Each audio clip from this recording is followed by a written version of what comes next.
president battles to save his Surgeon General. After a 2-year manhunt, the suspected bomber of New York's World Trade Center is arrested. And those salespeople who pester you on the telephone, the government wants new rules to make them play fair.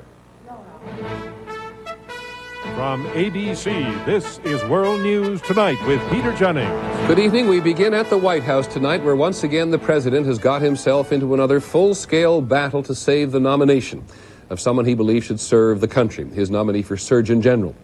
Mr. Clinton said today it would be a grave mistake if the Senate were to reject Dr. Henry Foster, either because he's performed abortions, which is perfectly legal, or because Dr. Foster and the White House were not entirely forthcoming about how many he has performed. First, from the White House, ABC's Britt Hume. The president today was trying to make Dr. Foster himself and not the administration's handling of his nomination the issue. I think he's a good man. I think he just needs to keep talking about his life and his record and what he wants to do. Foster made a start on that last night on ABC's Nightline when he gave what the White House hopes will be a final answer to the question of how many abortions he performed in his long career as a doctor and educator at Meharry College in Nashville.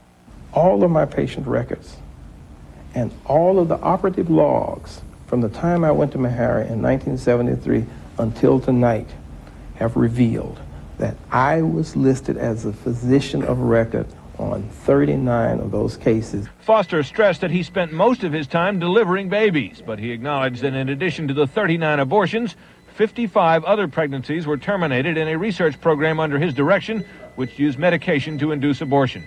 He insisted, however, that while he is pro-choice, he is not pro-abortion. I abhor abortions. I abhor war. To me, abortion is failure. I don't like failure. The president, occupied for much of the day with visiting German Chancellor Helmut Kohl, was described by aides as not happy with the staff work that led to the announcement that Foster had done only 12 abortions. But Mr. Clinton was equally angry, said aides, with the efforts of anti-abortion activists to block the nomination. I know that those who believe that we should abolish the right to choose and make conduct which is now legal criminal will try to seize upon this nomination to negate the work of a man's life and define him in cardboard cutout terms, but I think that is wrong. White House officials say this nomination is now in better shape than it was yesterday, but they know that's not saying much, and that this nominee faces a fight they never intended to provoke. Britt Hume, ABC News, the White House. This is John Cochran on Capitol Hill, where Republicans said Dr. Foster's appearance on Nightline failed to put out the fire. In all honesty, I don't think he helped his case. The problem here is candor.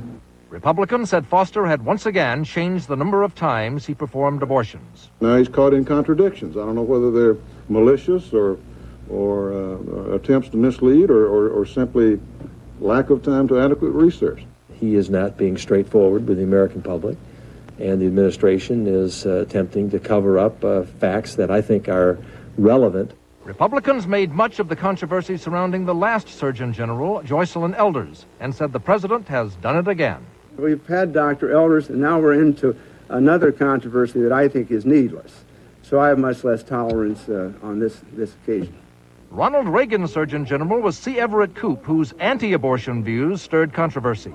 Phil Gramm has no criticism of that choice, but says President Clinton should have chosen someone free of controversy, someone who has not performed abortions. Given the routine performance of abortion in Dr. Foster's practice of medicine, I think that he is not the person to do this job. Democrats cried foul. This is a witch hunt, and